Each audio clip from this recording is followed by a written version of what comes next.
నిన్న రాష్ట్ర ముఖ్యమంత్రి గారు మాట్లాడిన మాటలు వింటే ఆయనలో ఒక సైకో కనిపిస్తూ ఉన్నాడు. ఒక ముఖ్యమంత్రిలాగా ఆయన మాటలు లేవు. పొలాల్లో నీళ్లు బారించండి ముఖ్యమంత్రి గారు అంటే ఆయన నోటి వెంట అబద్ధాలు బూతులు బారిస్తూ ఉన్నాడు. ఇలా రాష్ట్ర రైతాంగానికి రాష్ట్ర ప్రజలకు కావాల్సింది త్రాగునీరు, సాగునీరు. ముఖ్యమంత్రి గారి శాపనార్థాలు ఈ రాష్ట్ర ప్రజలకో రైతాంగానికి అవసరం లేదు. నిన్న ముఖ్యమంత్రి గారు మాట్లాడినటువంటి భాష చూస్తూ ఉంటే ఒక శాడిస్ట్ మాట్లాడుతున్నాడా అనే అనుమానం కలుగుతూ ఉంది.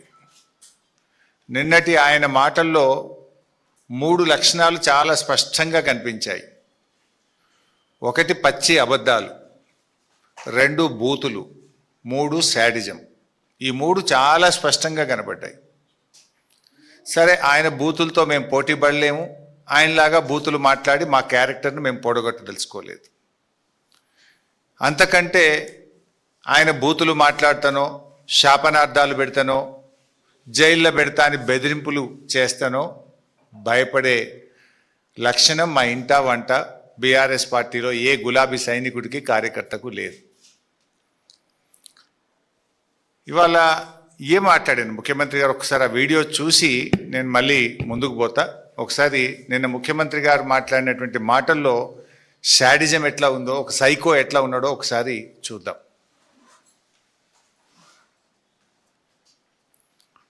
దాంట్లో దిగమను, దూకమను, రాయి కట్టుకొని దూకమను, శని పోతుంది. ఎందుకంటే ఇట్లా పాపాలు చేసి ఇంకా ఎక్కువైనాయి. వీళ్ళిద్దరికి బెల్ట్ ట్రీట్మెంట్ ఇస్తే కానీ దారిలో పడరు. వాళ్ళిద్దరికి బెల్ట్ ట్రీట్మెంట్ అవసరం ఉన్నది.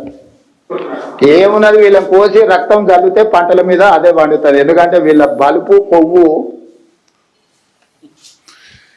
చూసింది కదా, రైతుల పంట పొలాల్లో నీళ్లు బారించండి ముఖ్యమంత్రి గారు అంటే మా రక్తాన్ని బారిస్తా అని రేవంత్ రెడ్డి గారు మాట్లాడుతూ ఉన్నారు. ఇది ఒక ముఖ్యమంత్రి మాట్లాడాల్సిన భాషన? నీళ్లు కావాలని మేము అడిగితే రక్తం కావాలని రేవంత్ రెడ్డి అంటుండు. సార్, నీకు రక్తం కావాలంటే ఇస్తాం, దానికి కూడా మేము వెనకాడటోళ్ళం ఏం కాదు. కానీ మాకు నువ్వు నీళ్ళు ఇవ్వడానికి, ఒకవేళ మా రక్తమే నీకు నీళ్ళు ఇవ్వడానికి అడ్డమైతే ఆ రక్తం ఇవ్వడానికి కూడా మేము సిద్ధంగా ఉన్నాం. ఇప్పుడు రాజకీయాల్లో విమర్శలు సహజం. ఒక ముఖ్యమంత్రి స్థానంలో ఉండి ప్రతిపక్షాల యొక్క రక్తాన్ని పంటలపై చల్లాలి, బెల్ట్తో కొట్టాలి అని మాట్లాడడం అనేటువంటిది అత్యంత జుగుత్సాకరం. ఆయన రక్త పిపాసి మనస్తత్వానికి ఇది నిదర్శనం. నేను ఎక్కడ మాట్లాడిండు? ఆయన బోధి పెవిలియన్లో మాట్లాడిండు. పేరేమో బోధి పెవిలియన్. మాటలన్నీ హింసను ప్రేరేపించి, హింసను తలపించేటువంటి మాటలు నిన్న ముఖ్యమంత్రి గారు మాట్లాడినారు. ఆ మధ్య చెప్పినాడు ఆయన హిట్లర్ తనకు ఆదర్శం. అంటే రేవంత్ రెడ్డి అందుకే హిట్లర్ తరహాలో ఒక హంతక భాష మాట్లాడుతూ ఉన్నాడు. కానీ ఒకటి మాత్రం నిజం, ఫైనల్గా పాపం పండినాడు హిట్లర్కు ఏ గతి పట్టిందో రేవంత్ రెడ్డి నీకు కూడా అదే గతి పడుతుంది. ఇదంతా ఆయన ప్రయత్నం ఏంది? భాష దేనికి మాట్లాడుతున్నాడు? ఎవడు మాట్లాడతాడు? ఫ్రస్ట్రేషన్లో ఉన్నటువంటి వాడు, విషయం లేనటువంటి వాడు, సమాధానం చెప్పలేనటువంటి వాడు. సమాధానం ఉంటే, విషయం ఉంటే, పరిజ్ఞానం ఉంటే, సత్తా ఉంటే విషయం మీద మాట్లాడతాడు. ఫ్రస్ట్రేషన్ కనబడతా ఉంది నీ లోపల. నువ్వు జారుడు బండ మీద జారిపోతా ఉన్నావు, నీకు ఓటమి తప్పదు అనేటువంటి ఒక ఫ్రస్ట్రేషన్లో ఊగిపోతా ఉన్నావు, బూతు భాష మాట్లాడుతూ ఉన్నావు. నిజంగా నీకు విషయం ఉంటే విషయంతో ఒప్పిస్తావు, మెప్పిస్తావు.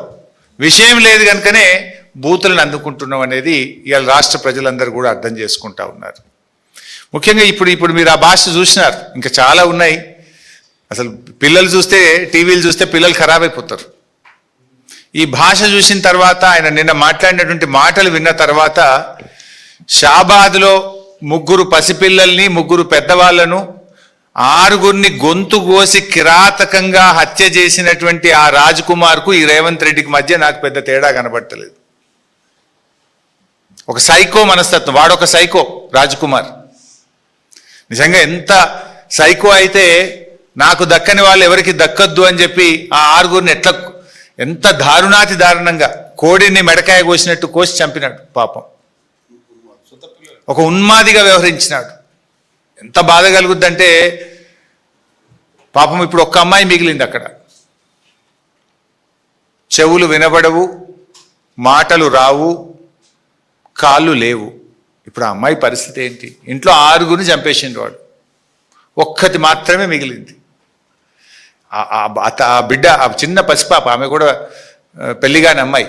ఇప్పుడు ఆ పిల్ల పరిస్థితి ఏంటి? ఇంత జరిగితే పక్క రాష్ట్ర ముఖ్యమంత్రి స్పందించిండు ఆ సంఘటన మీద, కానీ ఈ రాష్ట్ర ముఖ్యమంత్రికి కనీసం ఆ సంఘటన మీద స్పందించలేదు ఇప్పటిదాకా.